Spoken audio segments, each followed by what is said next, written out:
Radio Arcane. Dark, eclectic music.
Welcome to Radio Arcane, the podcast, number 17, with Nick the Bastard of Christian Death and Nina Hagen.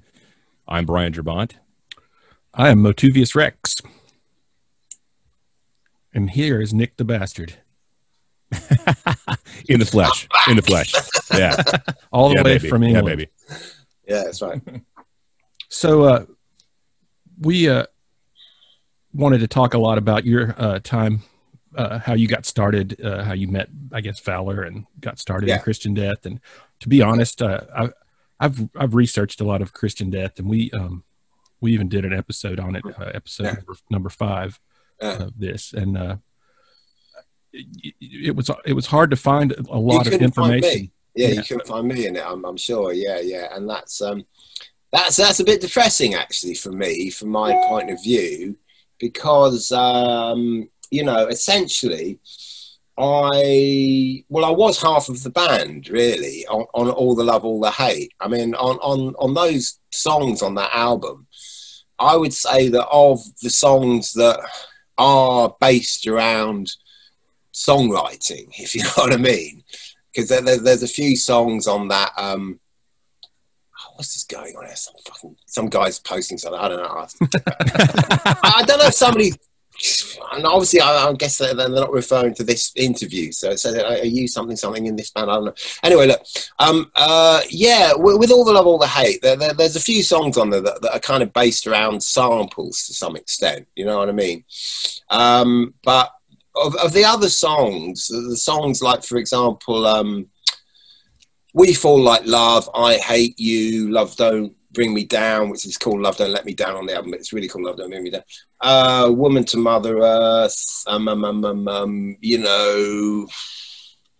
in a Womb, Died in a Tomb. Anyway, Children of the Volley, Suivre, Chasta, Quelqu'un, and Final Solution. Out of those songs, probably half of them were, probably even slightly more than half, were actually my songs, and with stuff that I've written. And it's a weird thing with me looking back on Christian Death, because it was like almost like two bands.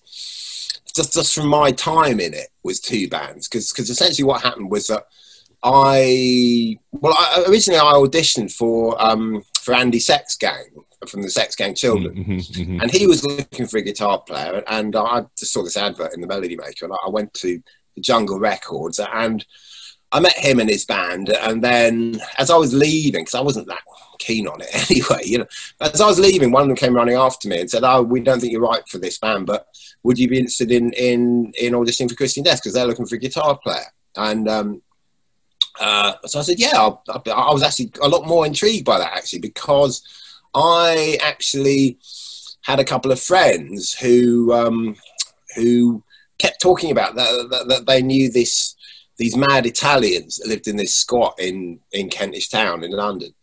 And they're always going about this geezer that shoots fucking smack in his neck, you know what I mean? They're lovely, I know.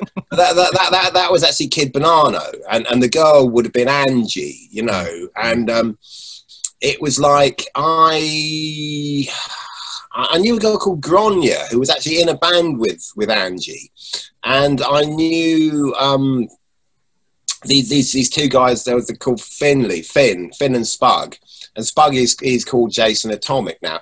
And it's quite weird, because he's still quite a good friend of mine, and he's got this weird sort of, he's basically an artist. He does his satanic comics, and he's got this like little goatee beard, and I know, shaven head, and he's this kind of like Anton LaVey sort of figure, which is quite funny, because I knew him as Spug Atomic back in the day, and they had a band called Atomic Flesh Deluxe, which comes from a Nina Hagen song, which is called Atomic Flash Deluxe, and blah blah blah blah blah. And all these things are very, very much interconnected, Like I was last year, I was going out with a woman called Ann Pigal, and she knows Jason. I was technically calling him Spud, but Jason, she knows Jason. And there's a guy called Johnny Deluxe who was part and parcel, and I did a gig with those two, with Johnny Deluxe.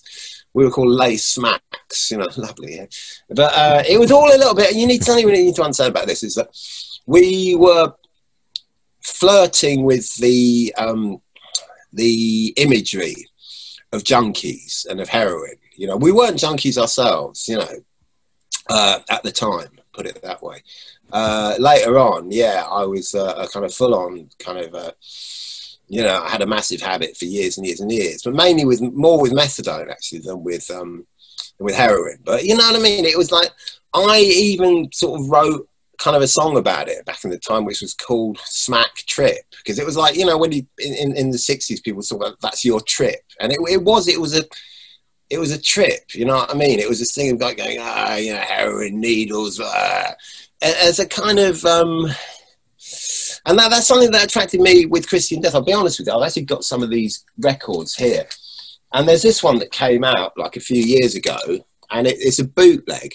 But that picture in particular, I saw that picture in the Melody Maker, and it's literally sex and drugs and Jesus Christ. I mean, that's, right? Yeah, the cover of Sex, Drugs, that's drugs, Christ, and that's Jesus. Well, it was a publicity photo actually, and I think it's probably by Lee Black Childers, who took the photos that are on the cover of my CD, actually, who was a bit of a legend. But again, it's like he was a bit of a legend, but to me, he's just a mate, you know what I mean, that I knew from that time. But anyway, that particular cover, I remember getting the Melody Maker, and I'd heard of Christian Death before, in the same way that I'd heard of Exmel Deutschland or something like that. I knew that they were a goth band, put it that way.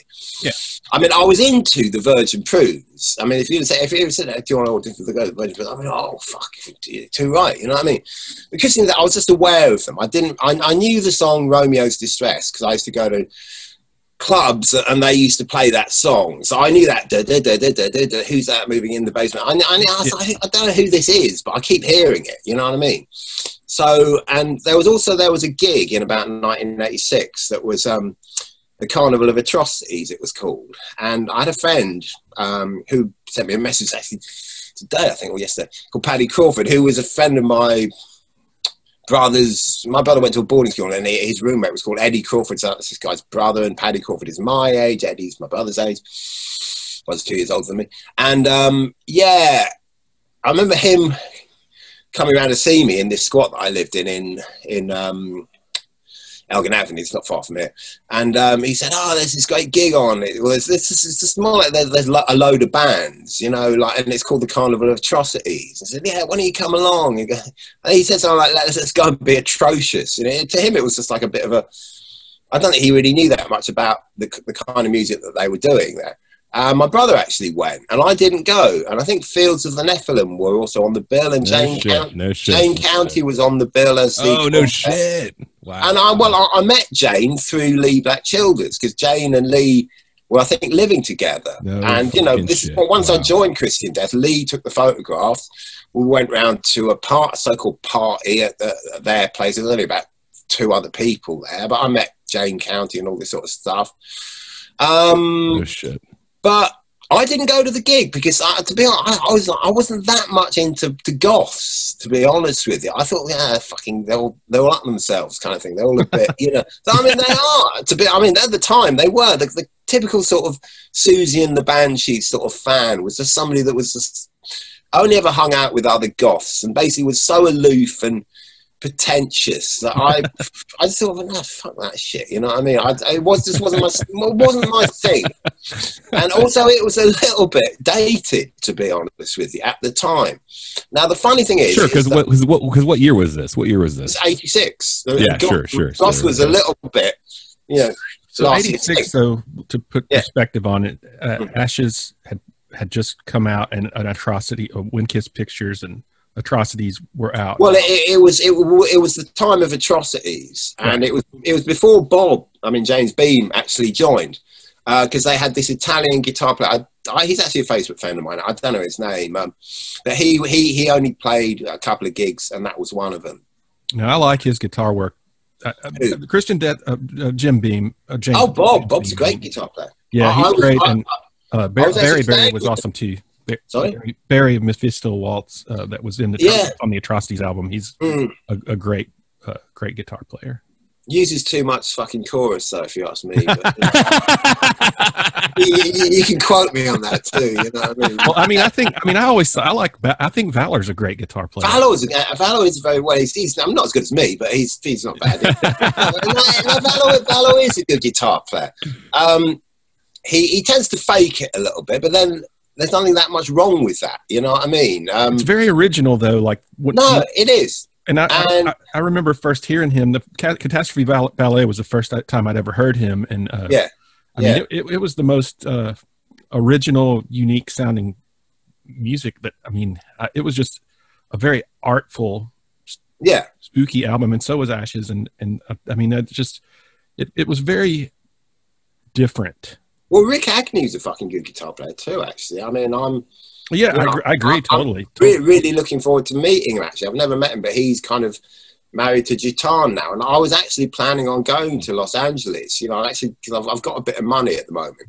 And like, I was waiting for this money to come through, And I was thinking, as soon as it comes through, I'm gonna really want to go to LA, because I've never actually been there.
With me, when I was in Christian Death, we did this. Well, let me just tell you the story of Christian Death in chronological order in a way. Because once I joined the band, straight away it was like, we've got this British tour coming up. But it was only 4 dates, and it was like a mini tour, which was to promote Zero Sex, Okay. And Zero Sex, which was also the Nason Virion was the B-side. I don't even like that song. I don't know why it seems to be quite popular, but I think it's not nothing. I like Zero Sex. I think Zero Sex is a brilliant. I think Zero Sex is great. Yeah, I think I love that that heavy metal sort of riff in it. And anyway, so we did this mini tour, which was just 4 gigs. It was Leicester, Princess Charlotte, Edinburgh venue, Hull, Adelphi, and London Marquee. And the London Marquee was filmed, and it became The Heretics Alive and recorded, you know. And again, it's a little bit like with my CD. What should have been, for me, the highlight of The Heretics Alive would have been my live version of the song 1983, the Jimi Hendrix song. That was a bit my big guitar solo, you know. And we even did a little bit in it where we went up by 1 semitone, because it was in C sharp, you know what I mean? I said, well, it would be a bit better if can we just do the song in D? It's only 1 semitone away. And Val went, no, Jitan knows it for some reason, you know, in C sharp, and she's got this voice that is, some bullshit. You don't know what he was talking about, really. No, to be honestly, she could easily have done it up a semitone. But anyway, then I said, well, you know, I wasn't even really pushing it, but they said, I've got a great idea. Why don't we go up by 1 semitone at that point? So we did, and that's what I did for the whole tour when I did the solo. And it was a bit like My Generation by The Who, you know, at the end where they go up 1 semitone, you know. Yeah. Or a few other songs, actually. A lot of songs from the 60s actually did that, you know. I think Pictures of Matchstick Men by Status Quo does it at one point, you know. And a lot of things like You Really Got Me by the Kinks, I think, does it. Anyway, but it sounded really good. And I was really, really, really hoping that would be in the video and it would be on the live album. The live album wasn't even supposed to be just from that marquee gig. But that marquee gig just went so well. It was supposed to be a lot of other stuff that had Bob, you know, on it. Jim Beam, Bob, whatever. You know, I think you've kind of got the gist. Yes. But anyway, it was supposed to be a lot of stuff with him on it. And that stuff, it was actually, it's a weird thing, but even though I was the only difference between the two bands just really did sound very different with me on guitar. So we decided to use all of the Heretics Alive, the marquee stuff, and Jitan said that was the best gig Christian Death ever did, you know. But then she probably would say that because it was her last gig, you see. So that was it. So I guess, you know, she left on a high. No, I mean, I'm not saying that it wasn't. I mean, I think it probably was the best gig that she ever did with Christian Death, you know. Well, I mean, I love her voice. Like, yeah, I thought it added a lot, especially to albums like Ashes. Like, it's so haunting. I don't know. Yeah. But curiously, since we're talking about some of that, about leaving and all that, it seems like a lot of bands burned through, a lot of musicians burned through there. Is Valor difficult to work with? I mean, I love all the musicians that have been involved. But to be honest with you, it's always been a real mystery to me. Why? Because we got on great. We actually, I mean, I found Valor a really, really nice guy, to be honest with you, and I really enjoyed. You know, we were like family almost. You know, he used to stay up at my place. I was living in Muswell Hill. I moved up from, originally I was living just up the road from their studio in Camden.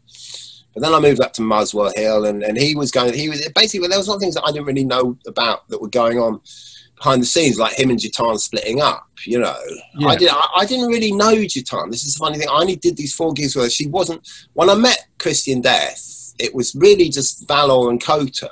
Okay. And Kota became a really, really good friend of mine because, like I say, well, there were these guys, Finn and Spug, and they, you know, they were hanging out at this squat with Bonanno and Angie, but also Kota was there. So Kota straight away was like, oh, you know these friends of mine? Yeah, I know them. And yeah, so let's all start hanging out together. And then, you know, really, me and Kota just used to go out, you know, clubbing, you know what I mean, on the pool, you know what I mean, and stuff. And, you know, whatever, you know, we had some really, really good time. We were really, really close for a little bit, me and Kota. And then after the Heretics Alive, he inherited some money back in Japan, and he basically had to go, you know what I mean, and go back and start running a company over there. And John, the drummer, he's he just sort of he's a bit flaky, to be honest with you. And he just wasn't into it, you know what I mean? We made a bit of an effort to try and track him down, you know. But no, so really that just left me and Valor, you know, and it was quite weird for me to be joining this band that had, you know, this 5-piece band, and all of a sudden, you know, it's really working. It's really, you know, and everybody's going, oh, this really feels like a band now, doesn't it? You know what I mean? And I was like, you know, no sort of disrespect to Bob or anything like that, but you know, everybody was suddenly really into it, you know.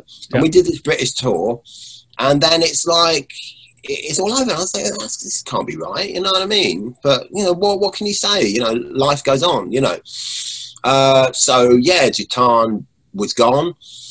We actually did one other gig actually without Jitan, but with Bob and Kota, which was in Oxford University. And that was with a bunch of other bands, like the Screaming Marionettes were there, and also a band called Birdland. I mean, you know, just the one gig. And then we basically started to record All the Love and All the Hate. And it was just me and Valor. So me and Valor got really, really close. You know, I'd go around to his house. He had this flat in Finsbury Park. And, you know, we started making decisions together as, you know, I was actually... the way that it was sort of run on a business sort of level is that, you know, it was like two limited companies. I didn't really understand how it worked too well, but I was actually a director of, you know, I think either one or both of these companies or something like that. I didn't have a clue in terms of business at the time. Anyway, so, you know, I mean, so for example, if we were going to do the European tour, for example, you know, he said, oh, we can hire a tour bus for, you know, I don't know, a couple of £1,000. I said, well, why don't we just buy one? So we did. We actually went out and bought this, you know, this big van, and we did it up, and we put seats in it and windows and all this sort of stuff. And there were all sorts of decisions that were made, you know, all sorts of weird little things, like for example, like the cover of All the Love and All the Hate.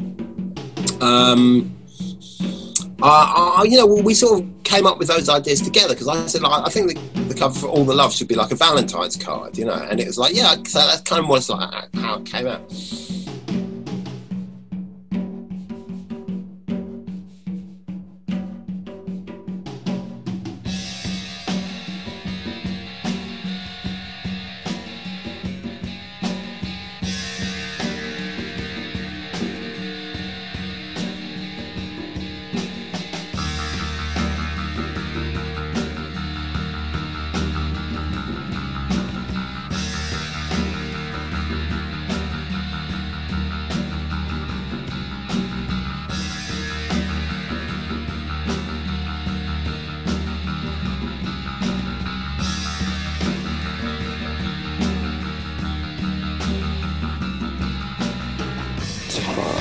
Slips away impatiently.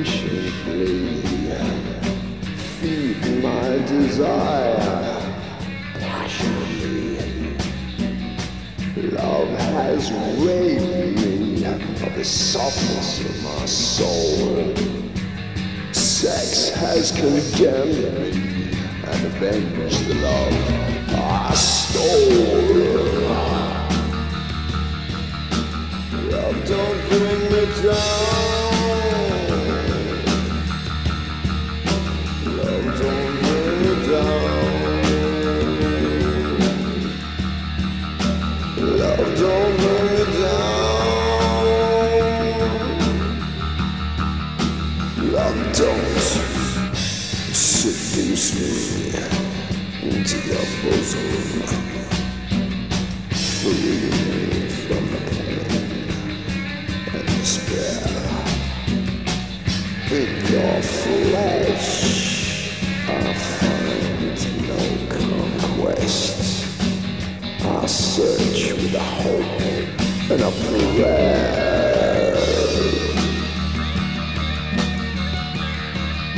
Love, don't bring me down. Love, don't bring me down. Love, don't bring me down.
the softness of my soul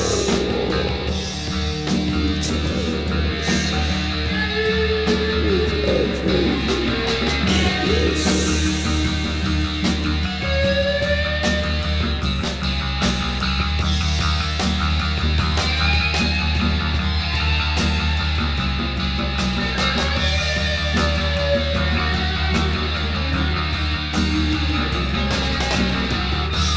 Breathless in the moonlight, tenderness turns to pain, inflicting wounds in daylight.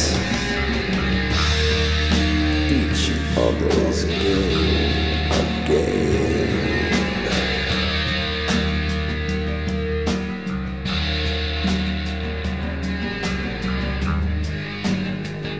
Black sun and a fringing sky, a whimper, a pant, and a sigh, moistening the sore and drying the tear-filled eye.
Soldiers of good and evil have battled for my throne.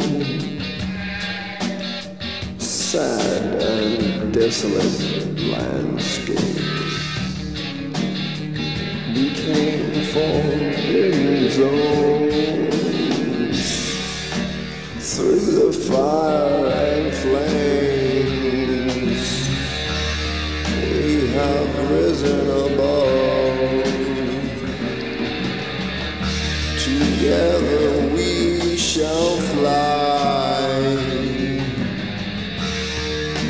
into the kingdom of love.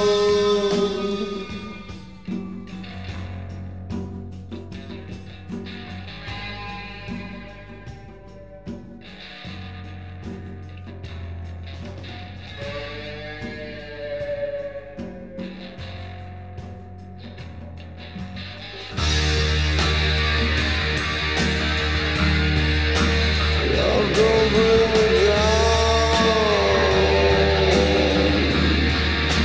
Love don't bring me down. Love don't bring me down. Love don't bring me down. Love don't bring me down.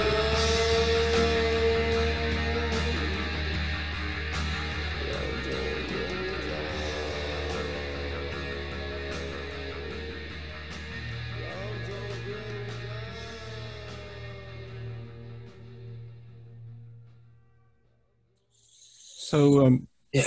you talked about possibly visiting Los Angeles. Do you still stay in touch with Jatan Damone?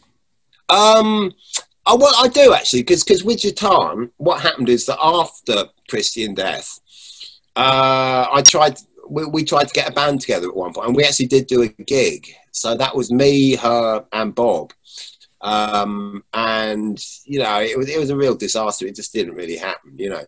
But we went down to Bob's place in Devon, and I stayed with some friends of his, and you know, we rehearsed in some hotel for a bit, but it just wasn't happening, you know what I mean? So you know, I mean, it's like, I don't know. I'm kind of good friends with Jatan, but you know, it's not really like she's into the same sort of music as me. I don't think it would ever work that we would, you know, particularly want to make music together as part of a band. You know what I mean? I just, you know. Well, just as you know, I'm just saying. Yeah. You still? I don't. Yeah, we keep in touch. Yeah, we keep in touch, and you know, it's like, I mean, the funny thing is that in a way, the person that I'm probably the most friendly with is actually Bob himself, because I actually went to stay with Bob over in, he lives in Spain now, and I was actually there in March, you know, and I had an idea that we could maybe get a band together, but then the problem with that is that we're both lead guitar players, you know what I mean? Yeah. And it was a bit of a, yeah, I mean, it was one of these ones, I mean, I'm terrible like that, because I'm always coming up with these ideas that seem like a really good idea, but then when you actually do it, it's not quite the same, you know. And that's one thing that doing this CD has really taught me, is that, you know, yeah, you know, anyone can come up with good ideas and you know, sort of kind of just go with the flow of the idea, and it all seems really good, but you've actually got to do something that is concrete and practical, you know. Yeah. So I mean, yeah, for example, with me, I mean, I'm not particularly crazy about the cover of this CD, but I think the music on it is fantastic, you know. Well, I like the inner cover. I'm talking about the actual. Yeah, that's what I was thinking. It's got a lot of scrapbook type feel. Yeah, pictures, it has pictures from the era. Yeah. Yeah, so that's cool. I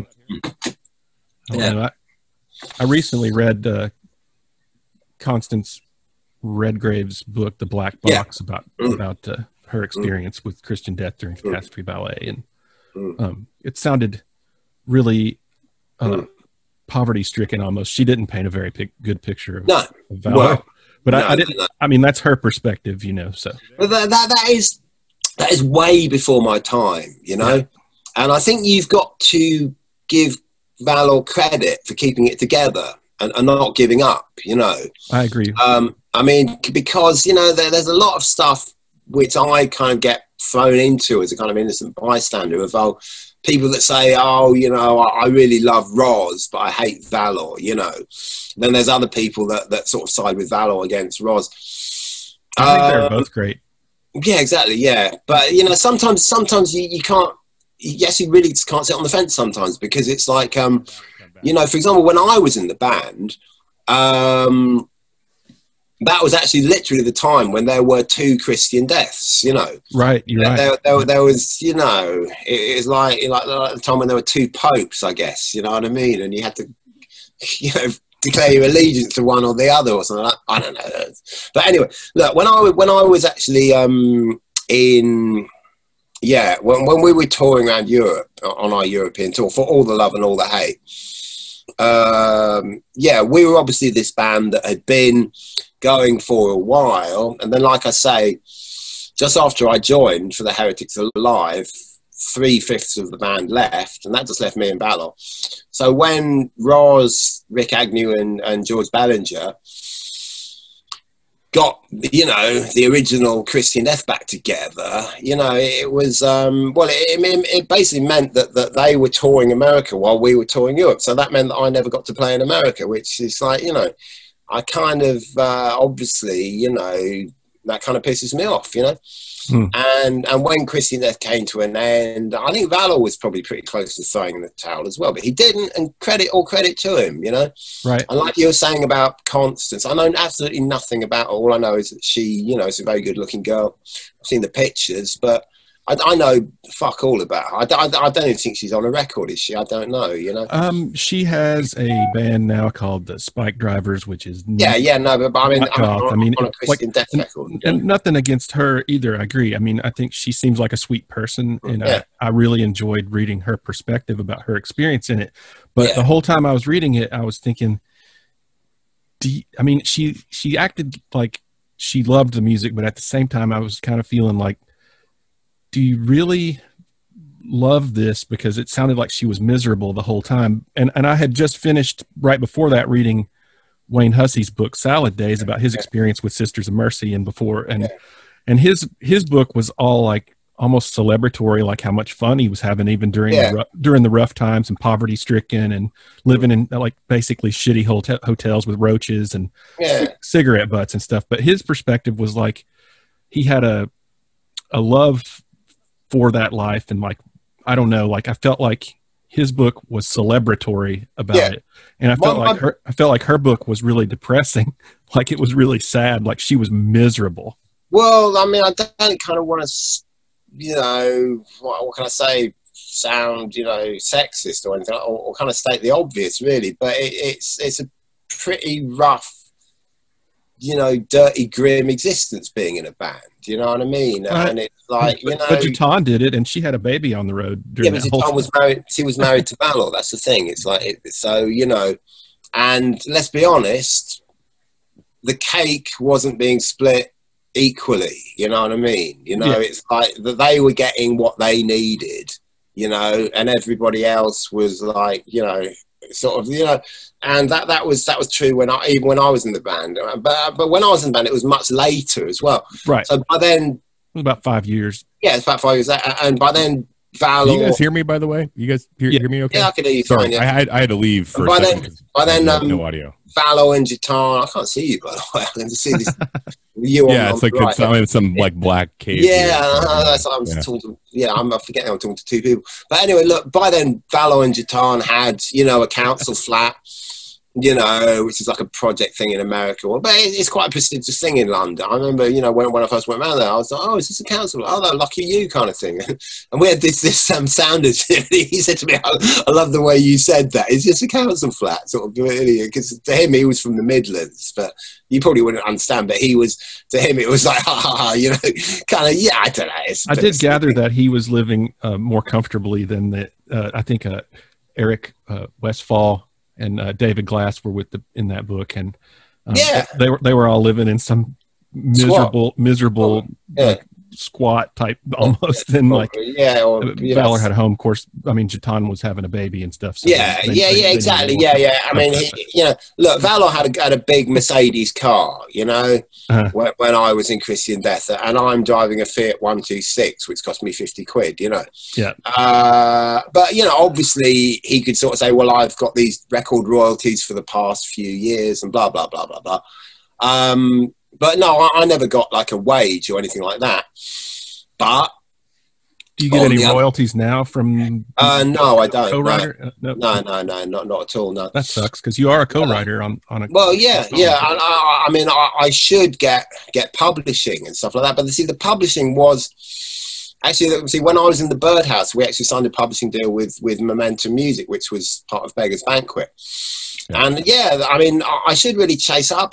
You know, to me, it's like, you know, I once got a what's it called it? Publishing check for 64 pence, and that's the only one I ever got. You know what I mean? So it's like, you know, it's not like I'm chasing up missing millions here. You know what I mean? Right. You know what I mean? To be absolutely that's kind of a big fuck you to me. I mean, to be absolutely frank, I couldn't give a flying fuck. You know what I mean? I mean, it's like, what's the point? What's the point of going around chasing up this and chasing up that, and maybe at the end of all that, I might get, you know, at a really sort of, you know, maybe I might get 100 quid or something, or you know, or maybe 200, I don't know, but maybe just 50 quid. I don't fucking know. All of the, you know, I don't care, to be honest with you. I don't care. I mean, it's kind of back to what you were saying earlier about, you know, the fact that it's like, you know, you could sort of, be like, fuck, I didn't, release all this stuff or whatever, but just fucking move on and Exactly. move on with it, and don't fucking beat yourself up about it, right? It's, Well, look, put it this way: those songs on All the Love and All the Hate. I wrote a lot of those songs. For example, Children of the Volley. I wrote that all of that song, the music. I wrote it long before I was in Christian Death, and then Valor put some words over it, and he gets like 75% of the royalties on that song. But then out of the 25 that I get, so far I'm getting absolutely 100% of absolutely fuck all. I get nothing. Like I say, I got 64p once, because I think that song was played after I left the band in the marquee when Maitri joined the band.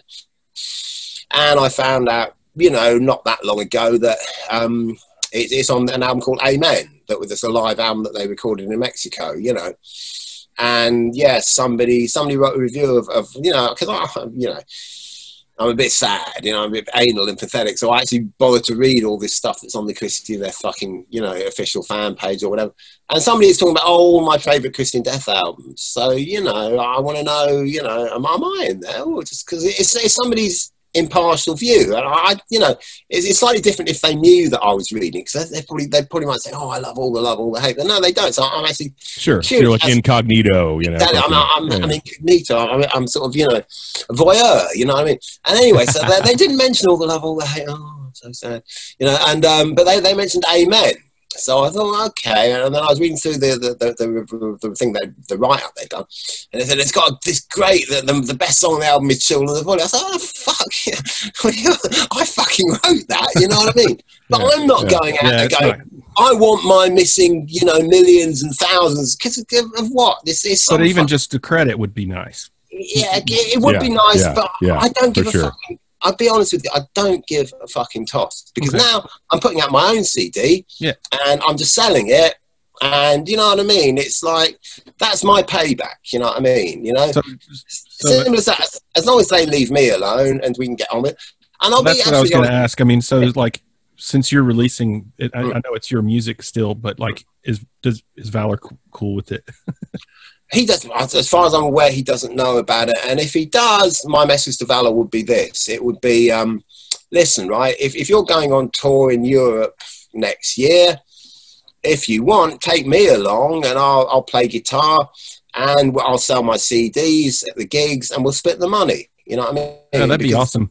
Please come to America. That'd be fun to watch. Yeah, man, seriously. You know what I mean? It's like, the fact of the matter is, these days, we don't really need these 2-bit record companies anyway. You're right. You know what I mean? I don't. Agreed. He's signed to Cleopatra Records now. Yeah. He was on Jungle Records. I very much doubt Jungle Records are going to bother to sue me for a CD where I've sold, a tiny amount of less than 100 CDs. Right. I mean? Yeah, all wrapped up in all this legal bullshit, Well, what's the point? Yeah, what's the point? To me, this is just a vanity. It's a vanity project, and it's quite simple. It's like, I want people to know who the fuck Nick Farr was on planet Earth, and this is my legacy. You know what that's I mean? right. Yeah, and it's as simple as that. You know what I mean? It's as simple as that. This is my stuff. I had this tape for years and years and years, and I'd listen to it, and I'd be in my head, I know that's fucking good. It's fucking great. There's bits and pieces. For years and years, I'd be listening to it, thinking, maybe I could just get rid of that little bit of hum on that song if I need a noise getting pissed tossing about and blah blah blah. I was probably on drugs at the time. I don't know. I was. But the point I'm trying to make is, eventually, I just said, no, I'm just going to get the fucking tape. I'm just going to record it. I'm not even going to, I was doing all these things like trying to make it sound really good, go through my old mixing desk. But this is as it is. This is an honest thing. This is straight off the tape. That's partially why the cover is like it is, with just the, the tape. So it's supposed to look a bit like a sort of a police file or something like that, Yeah. And it was recorded on Valentine's Day. And I only just sussed out recently. Maybe that's because the album was called All the Love. I don't know. Or maybe we just happened to be the band that was being booked that week. What was it? What was it recorded on? I mean, like, do you remember like what? I mean, obviously you had the was it a reel to reel? I mean, how was it all recorded? It was recorded onto this cassette here. No shit. And another one. That's the cassette right there. That's the cassette right that's there. Yeah. Awesome, no dude. So that's like a 30. That's so fucking cool. That's so fucking cool. Yeah. That's a piece of history, eh? You know what I mean? I've got I keep doing this. I've got to get back. And, you know, it sounds great, by the way.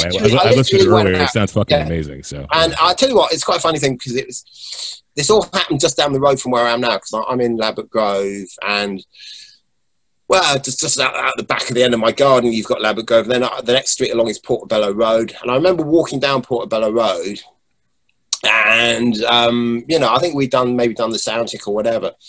And I just said, I need to go and buy a couple of cassettes because I want to record this gig, you know. I have actually got another recording of a gig in Stuttgart, which is only. Did you just record that like on like a Tascam, like 8-track or 4-track? Do you remember? I mean, I don't know if you remember. No, it's recorded on a cassette player. You know, I mean, that's it. But it's through the board, though. Yeah, it's like through the board and then directly into the cassette. It's very clean. It's just like a stereo cassette player hooked up to the board, basically. It is. I mean, the quality on it is fucking great, actually. Yeah, it really is. It really is. And it's like, I was just listening, because I don't know if you've seen the video that I did for Kneel Down.